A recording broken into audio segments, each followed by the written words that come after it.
Selamat petang, salam sejahtera. Terima kasih karena bersama dengan saya di Nazilin Unity Channel. Ini satu isu paling menarik, yaitu berkaitan dengan Najib Tun Razak.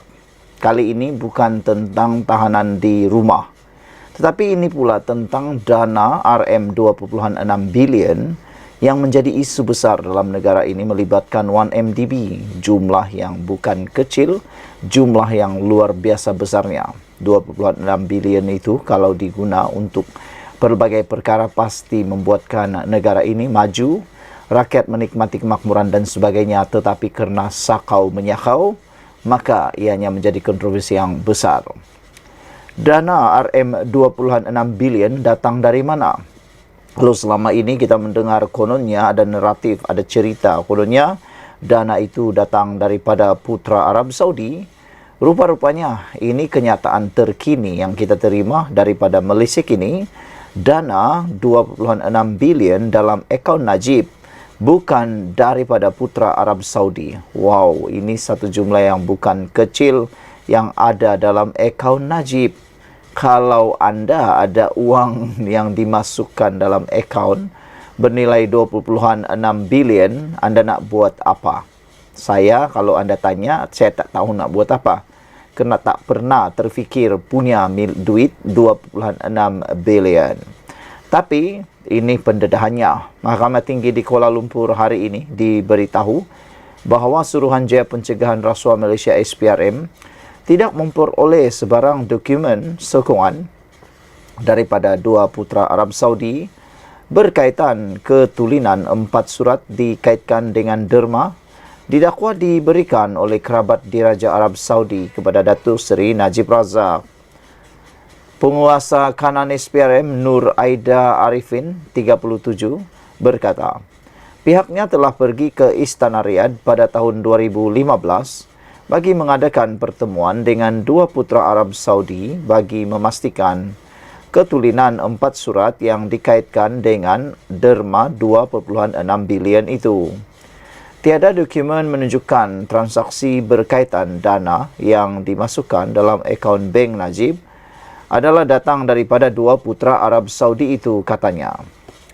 Beliau juga berkata demikian ketika disoal balas Peguam Tan Sri Muhammad Safi Abdullah yang mewakili Najib pada perbicaraan kes rasuah dan pengubahan wang haram dana RM2.3 bilion milik 1MDB yang dihadapi bekas Perdana Menteri itu. Saksi pendakwaan ke-49 itu menjelaskan bahawa kedua-dua putra itu tidak memberi keterangan berhubung dana yang didakwa masuk ke dalam akaun bekas Perdana Menteri atas alasan protokol diraja. Mereka hanya menunjukkan pasport untuk tujuan pengecaman dan tiada salinan dibekalkan, katanya. Nur Aida berkata pegawai SPRM yang telah pergi ke Riyadh pada ketika itu adalah Assistant Commissioner SPRM Muhammad Nasharuddin Amir, Pengarah Bahagian Pengubahan Wang Haram dan Pelucut Hakan Harta SPRM Fikri Abdul Rahim, Timbalan Ketua Pesuruhjaya SPRM Datuk Seri Azam Baki dan Tan Sri Zulkifli Ahmad yang ketika itu sebagai wakil pejabat peguam negara. Nuraida juga tidak menolak cadangan Muhammad Safi bahawa kesemua mereka pegawai SPRM itu boleh dipanggil sebagai saksi dalam kes ini kerana mereka adalah pegawai yang berjumpa dengan dua putra Arab itu dan relevan untuk perbicaraan ini. Najib 70 tahun berdepan 4 pertuduhan iaitu menggunakan kedudukan beliau untuk memperoleh suapan berjumlah RM2.3 bilion dana 1MDB dan 21 pertuduhan pengubahan wang haram membabitkan jumlah sama. Perbicaraan di hadapan Hakim Datuk Collins Lawrence Quera bersambung esok. Ramai juga netizen yang mengatakan bahawa buat apalah Najib nak memohon tahanan rumah sedangkan kes-kes yang lain pun belum selesai lagi, kata mereka. Bayangkan kalau Najib didapati bersalah pula dalam kes 1MDB ini, apakah pula yang akan terjadi dengan tahanan rumah Najib itu? Sekian dulu untuk kali ini. Jangan lupa tinggalkan komen anda, tekan butang subscribe Bye-bye. Salam sejahtera, terima kasih karena bersama dengan saya di Nazilin Unity Channel. Kalau kemarin Muhyiddin Yassin menyelar Perdana Menteri Anwar Ibrahim sebagai Perdana Menteri yang bodoh jika tidak tahu apa-apa tentang titah tambahan edendum, titah tambahan tahanan rumah Najib. Ini pula balasan balik daripada Fahmi Fadzil untuk Muhyiddin Yassin. Fahmi Fadzil kata bawa balik menantu dulu Muhyiddin, baru cakap tentang tata kelola, tentang kerajaan perpaduan yang ada sekarang ini. Dan di ruangan Malaysia kini juga menulis, membalas Muhyiddin Yassin yang menyelar Anwar Ibrahim dengan gelaran yang tak senonoh itu dengan Setiausaha Politik Perdana Menteri Muhammad Kamil mengatakan bahawa Muhyiddin agak biul, tak faham peranan fungsi lembaga pengampunan. Jadi hari ini, ramai netizen yang sangat bersetuju, ramai juga netizen yang men-share video-video seperti ini supaya lebih ramai orang tahu bahawa Muhyiddin lah yang patut bertindak lebih dahulu memahami tentang undang-undang Malaysia, khususnya membawa balik menantu beliau yang selama ini belum balik ke Malaysia lagi dan dianggap sebagai melarikan diri. Kata mereka, Muhyiddin Yassin kalau betul pintar dan bijak pandai, bawa dulu balik menantu yang melarikan diri itu, barulah nak komen sana-sini. Kata mereka, nanti terkomen diri sendiri, terjerat diri sendiri, terkena di muka sendiri, meludah ke langit, kena batang hidung sendiri, kata netizen lagi. Menteri Komunikasi Fahmi Fadzil menyatakan Presiden Perikatan Nasional Tan Sri Muhyiddin Yassin agar membantu menjemput anak menantunya kembali, anak menantunya untuk berdepan dengan siasatan. Kata netizen, kalau benar menantu Muhyiddin tak salah, kenapa takut? Kata mereka, berani kerana benar, takut kerana salah. Tindakan melarikan diri itu seakan-akan beliau memang tahu beliau salah, kata netizen. Jadi kalau betul tak salah, baliklah ke Malaysia, anda pasti akan menang dalam mahkamah, kata mereka. Sebelum beliau beri apa-apa komen, kata Fahmi, saya sarankan Muhyiddin Yassin bantu pihak berkuasa jemput kembali his son-in-law who is on the run, kata beliau. Don't talk about KKB dan PRK, kata beliau lagi. Dalam bahasa Inggeris, beliau kata, bring back your son-in-law and then you are in a better position to talk because he is a fugitive from justice, kata Fahmi lagi. Fahmi juga menambah sepatutnya sebagai seorang pemimpin, apalagi bekas Perdana Menteri, beliau sepatutnya menjadi teladan kepada ramai orang berkaitan dengan perundangan Malaysia. Fahmi Fadzil kata, Muhyiddin seharusnya menjadi contoh baik dan arahkan menantu balik ke Malaysia dan berdepan siasatan yang telah pun dimulakan. Jika beliau gagal lakukan ini, yaitu perkara paling asas di muka bumi, beliau tidak ada moral standing to talk about anything else, kata Fahmi. Fahmi berkata demikian sebagai respon kepada Muhyiddin yang mendakwa bahawa kerajaan perpaduan dalam keadaan retak menanti belah berikutan isu titah diraja edendum dalam kes mantan Perdana Menteri Datuk Seri Najib Tun Razak. Untuk makluman semua, menantu Tan Sri Muhyiddin Yassin iaitu Datuk Seri Muhammad Adlan Berhan meninggalkan Malaysia pada 17 Mei tahun lalu. Dah hampir setahun dah tak balik-balik Malaysia. Adam disiasat oleh SPRM dan berdepan kes rasuah dan penyelewengan berhubung projek berkaitan pendaftaran pengambilan serta penyimpanan biometrik pekerja asing di sebuah kementerian. Saudara-saudara sekalian, sebelum kita berpisah, sila tinggalkan komen anda untuk isu pada hari ini yang amat panas ini. Adakah anda juga bersetuju dengan kenyataan Fahmi bahawa bawa balik dulu menantu baru banyak cakap? Jangan banyak cakap kalau tak bawa menantu balik dulu, kata Fahmi Fadzil. Ramai netizen kata ini yang patut Muhyiddin buat, daripada banyak cakap, bawa balik dulu anak menantu.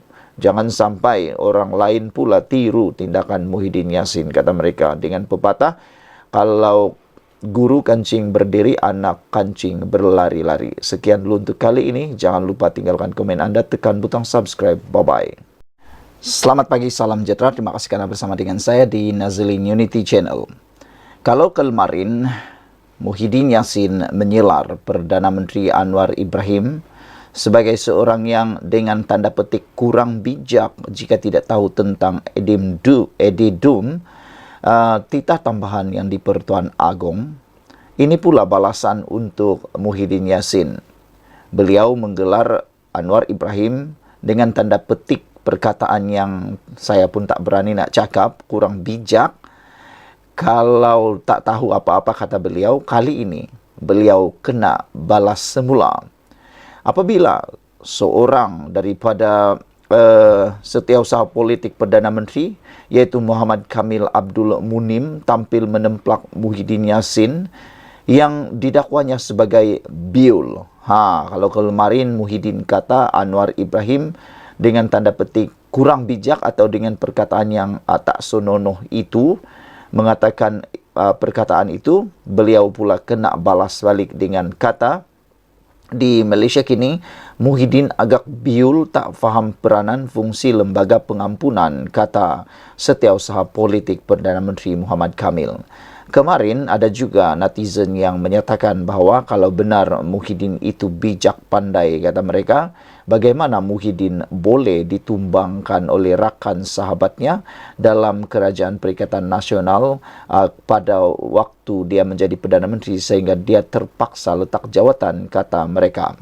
Setiausaha politik Perdana Menteri Muhammad Kamil Abdul Munim tampil menempelak Muhyiddin Yassin yang didakwanya sebagai biul dan tidak faham tentang fungsi lembaga pengampunan susulan kritikan bekas Perdana Menteri itu terhadap Anwar Ibrahim.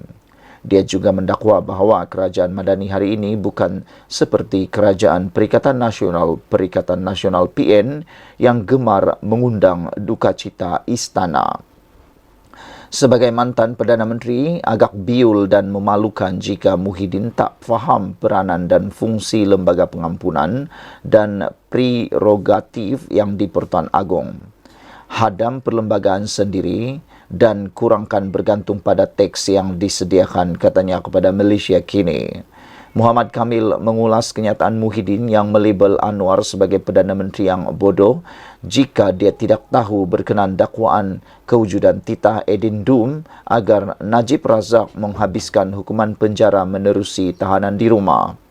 Sebelum ini, Anwar berkata bahawa afidavit yang difailkan oleh Timbalan Perdana Menteri Ahmad Zahid Hamidi untuk menyokong usaha bekas Perdana Menteri Najib Razak menjalani baki hukuman di bawah tahanan rumah dibuat atas kapasitinya sebagai Presiden UMNO. Ketika berkata demikian, Anwar menegaskan bahawa kerajaan tidak akan campur tangan dalam keputusan lembaga pengampunan dan menegaskan bahawa titah yang di Pertuan Agong semasa mesyuarat lembaga adalah muktamad dan tidak boleh dicabar. Muhyiddin sebaliknya membidas Anwar dan melabelnya sebagai Perdana Menteri yang bodoh. Mengulas lanjut, Muhammad Kamil bagaimanapun mempertahankan pendirian bahawa kerajaan tidak akan campur tangan dalam urusan yang di Pertuan Agong dan Majlis Raja-Raja. Ini beza kerajaan Muhyiddin dan kerajaan hari ini yang menjunjung dan hormat kepada institusi diraja. Segala keputusan dibuat melalui tata cara dan penuh adab menurut perlembagaan. Tidak seperti tindakan kerajaan Muhyiddin yang menarik semula ordinan darurat yang mengundang rasa duka cita seri paduka, katanya. Ketika pentadbiran Muhyiddin, Al-Sultan Abdullah Riyatuddin Al-Mustafa Bilal Shah melahirkan rasa duka cita baginda dengan pengumuman pembatalan ordinan darurat di Parlimen. Ramai pihak sebelum ini berpendapat pembatalan tersebut dibuat secara tidak berperlembagaan.